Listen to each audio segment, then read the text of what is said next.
저는 지금 4.3 통일의 길 마중물이라고 하는 단체에서 4.3 관련한 조사를 맡고 있는 조사팀장 백이철입니다. 반갑습니다. 4.3 평화재단에서 추가진상조사팀의 조사 2팀장으로 있는 김은희라고 합니다. 제주 4.3 연구소의 연구원으로 있는 이동현이라고 합니다.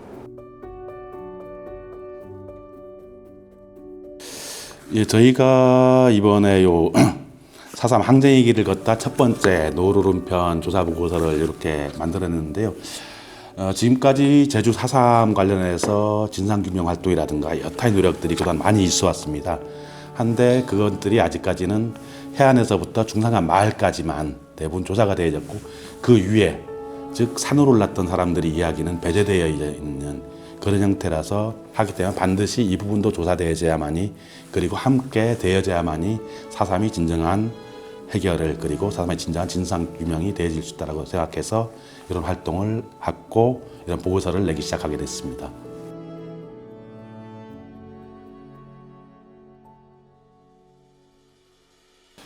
제일 기억에 많이 남은 일지는 아무래도 이제 노루름 큰 분화구인 장태코이죠. 지금까지 이제 산으로 올랐던 사람들 중에서 일부는 이제 소위 말하는 이제 인민유격대, 무장대라고 일컬어지는 산군이 존재했는데, 그들은 어떻게 생활을 했고 어떤 형태로 자기들이 이제 모임을 가졌는지, 그런 부분이 그 장태코에는 온전하게 고스란히 남아있는 그 모습들, 안에 살았던 집터들, 그리고 거기에서 나오는 이제 수많은 탄피들이라든가 이런 것 통해서 여기에 이제 일정한 규모의 무장대라고 하는 집단이 존재했었구나 알 수 있었고, 그게 아마 제주에서 지금 처음 발견된 곳일 거예요. 그래서 특히나 기억에 많이 남고요. 그리고 이거는 이제 그때 당시 사용했던 이제 철창이 남아 있었고요. 그리고 이거는 그때 당시 사람들이 사용했던 낫이라든가 여타의 그 용구들이죠. 거기 가서 이제 음악도 짓고 살아야 되고 해서 이런 것들이 있고, 그 다음 이제 이것도 보면은 탄피와 이제 탄피 클립, 그리고 이거는 그 칼집도 저희가 이제 거기서 발견했던 거고요. 요즘 가보면 이제 그런 중산간 위쪽 지역에 이제 표고버섯 재배했던 흔적이라든가 재배사들이 많이 생겨서 많이 훼손되어지고 있는 것, 그리고 이제 계속 위로 이제 중산간 위로 개발들이 진행되어지면서 접근성이라든가 여타의 부분들이 이제 힘들어지는 이런 부분들이 지금 문제이고요.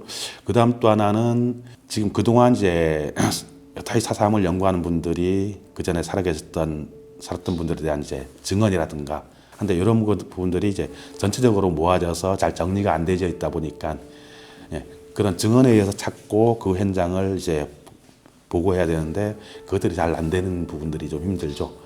그 다음 또 하나는 지금 군경에 있는 자료들, 그리고 미국에 있는 자료들, 이게 핵심적으로 그때 이제 모든 보고들이 있을 것인데 그 부분들이 아직 다 밝혀지지 않아서 아무래도 조사에 좀 한계점이 있는 부분이 존재하는 것 같습니다.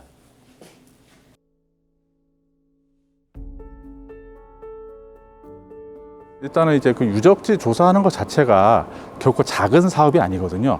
왜냐면 일단은 조사를 진행하기 시작하면은 제주도 전체를 대상으로 조사를 진행할 수밖에 없는 상황이니까, 그러다 보니까 이제 1차적으로 예산적인 문제가 발생을 하겠죠. 그러니까 적지 않은 비용이 투입이 돼야 되는 거야. 그리고 그걸 조사하기 위한 충분한 기간이 필요하잖아요. 근데 이제 문제는 뭐냐면, 그러다 보니까 이게 정기적인 조사가 이루어지지 못한다라는 게 문제점입니다. 어느 정도 일정한 주기로 계속 조사가 이루어져야 되는데 그러지 못하고 너무 오랜 시간 차를 두고 조사가 진행이 되다 보니까 그 사이에 너무나 많은 변화들이 발생을 한다라는 거죠. 그래서 이런 문제를 해결하기 위해서는 사실은 매년 일정한 양의 예산을 투입을 하면서 전체를 대상으로 하는 게 아니고 그 지역을 조사해가는 그런 사업이 이루어져야 된다는 거죠. 지금처럼 이벤트성으로 조사를 진행을 하다 보니까 저희가 분명히 조사를 했음에도 불구하고 저희가 조사했던 지역에서 그 전에 저희가 찾지 못했던 유적이 튀어나오는 경우들이 있거든요. 그러니까 이런 것들을 이제 없애기 위해서는 어떻게 해야 되냐? 적은 지역에서 더 많은 시간을 할애해서 조사할 수 있는 그런 환경이 만들어져야 된다는 거죠.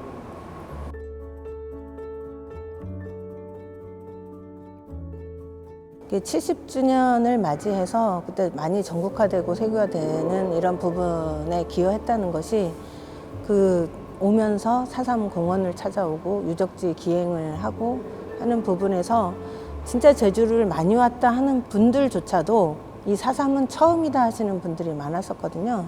그 정도로 안 알려졌다는 거잖아요. 그러니까 이런 4.3 유적지에 대한 좀 알리는 계기가 되었으면 좋겠습니다. 일단은 저희가 어떤 역사적인 시대라든지 역사적인 사건을 이해하기 가장 쉬운 방법은요, 그 현장을 가보는 거예요. 4.3이 궁금해서 이 영상을 보시거나 아니 4.3에 대해서 알고 싶은 분들이라면은 유적지에 대해서도 한번 좀 더 관심을 가지시고, 사실 우리가 쉽게 찾아갈 수 있는 곳들이 있거든요, 유적지들 중에. 그런 곳들 한번 직접 한번 찾아가 보시는 것도 좋을 것 같고, 만약에 뭐 어려움이 있다 그러면은 뭐 저희 연구소라든지 이런 곳들이 있으니까 이런 곳에 연락을 하셔서 도움을 좀 요청하셔도 괜찮을 것 같습니다. 예. 4.3은 지금 이제 많은 진상 규명과 이제 배보상까지 이루어지고 있습니다. 하지만 배보상으로 모든 게 끝난 건 아니다. 지금 현재 배제되어지는 사람들, 배제되어 있는 지역, 여기까지 하나로 같이 밝혀지고 함께 되어질 때 진정한 평화 상생이 4.3 해결이 되어진다 하기 때문에 좀 더 4.3에 대해서 관심을 가지고 좀 더 깊이, 그리고 모든 것을 제대로 이제 조사 정리하고 밝혀질 때까지 끊임없이 4.3에 대해서 관심을 가지고 함께 해주셨으면 합니다.